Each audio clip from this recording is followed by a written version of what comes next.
halaman Stadion Anjuk Ladang, di Kelurahan Ploso, Kecamatan, Kabupaten Nganjuk, pada Kamis, tanggal 14 November tahun 2024, terbakar.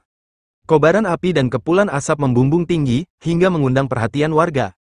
2 unit mobil pemadam kebakaran dari pemerintah daerah Nganjuk dan Bojonegoro diterjunkan untuk menjinakkan kobaran api. Untuk menetralisir panas, petugas langsung menyemprotkan air, guna melindungi petugas yang sedang memadamkan api. Setelah dirasa aman, air langsung disemprotkan ke titik api, kurang dari 10 menit api yang berkobar dapat dipadamkan.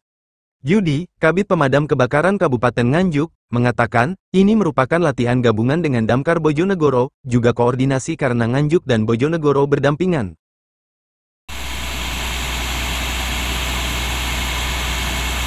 Alhamdulillah siang ini kita bisa melaksanakan latihan gabungan dengan Damkar Bojonegoro, yang mana untuk latgab ini sudah beberapa kali dilaksanakan, 2 kali sebelum jadi dinas dan 1 kali setelah menjadi dinas nanti.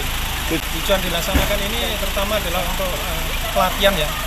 Jadi koordinasi, barangkali kita kan berbatasan antara Bojonegoro dan Nganjuk, berbatasan. Jadi kita mungkin waktu ada kejadian kita bisa cepat menangani. Walaupun saat ini masih musim hujan, ternyata untuk kejadian kebakaran masih tetap berlangsung di Nganjuk. Kemarin juga ada kebakaran LPG seperti itu. Untung kita segera datang dan juga kita padamkan, dan alhamdulillah tidak merembet ke samping kiri kanan bangunan tersebut.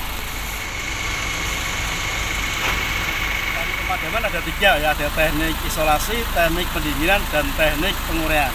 Pada simulasi kita kali ini antara Damkar Bojonegoro dan Damkar Nganjuk tadi, kita gunakan teknik pendinginan, yang mana pada fire ground ini suhu di sekitar lokasi ini kita turunkan, karena kalau kita minyak segitiga api, unsurnya kan ada bahan bakar, ada udara, oksigen 16%, dan ada panas. Ketika salah satu unsur ini kita hilangkan, maka api akan padam. Nah, pada teknik fire ground tadi, suhu di sekitar kita turunkan sampai turun di titik nyala api, sehingga apinya padam. Jadi segitiga api tadi tidak berhenti. Dari 3 itu Pak, 3 jenis pemadaman itu Pak, bisa disebutkan satu persatu Pak? Oke, pada teknik tadi, teknik pendinginan ya, kita turunkan suhunya. Pada teknik isolasi, kita mengisolasi oksigen. Jadi pembakaran kan butuh 16% oksigen. Ketika oksigennya kadarnya berkurang, itu api lama-lama juga akan padam. Nah, jadi di bawah 16% itu api sudah mulai mengecil. Nanti sampai di bawah 5% oksigen, pasti api akan padam. Berikutnya teknik penguraian adalah bahannya. Jadi bahan sebagai unsur pembentuk api ini kita pisahkan. Salah satu contoh mudahnya begini, kalau ada LPG terbakar, maka kita putus aliran gas LPG ini juga dia akan padam. Atau pada kebakaran pasar, ini butuh penguraian. Jadi bahannya kita urai agar mudah dipadamkan. Di dalam penggunaan teknik tadi kita harus melihat bahan yang terbakar. Jadi di dalam kebakaran kan ada kebakaran kelas A, kelas B, kelas C, dan kelas D. Ini kebakaran kelas A ini berarti kebakaran pada benda padat yang bukan logam. Nah, ini kita boleh menggunakan air untuk teknik pemadamannya, karena yang kita turunkan adalah suhu di sekitaran lokasi atau suhu bendanya ini.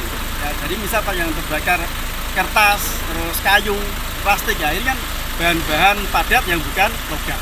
Ini boleh kita gunakan pakai air aman. Tetapi pada kondisi kebakaran kelas B yang berupa benda cair dan gas, ya, contohnya gas LPG, kalau benda cair contohnya solar, bensin, dan sebagainya itu, ini kita harus memutus atau menghilangkan unsur oksigennya dengan teknik isolasi. Contoh kecilnya kalau ada ibu masaknya, wajannya sampai terbakar, apinya naik ke penggorengan, ini kita cukup pakai kain yang dibasahi, kita tutupkan ke seluruh permukaan wajan. Nah, ini namanya teknik isolasi, karena yang kita hilangkan adalah unsur oksigennya. Sedangkan bahan bakarnya, minyaknya sama wajannya kan masih panas. Ketika salah satu unsurnya hilang, maka apinya juga akan padam. Nah, untuk teknik penguraian tadi kita melihat kondisi bahan yang terbakar juga. Kalau untuk kebakaran kelas C, contohnya kebakaran listrik. Nah, ini kan tentunya tidak mungkin kita padamkan pakai air juga, harus dengan bahan yang lain. Bisa kalau ada apar kita gunakan apar, kalau tidak ada apar kita masih bisa menggunakan pasir atau ranting-ranting daun ini yang masih basah.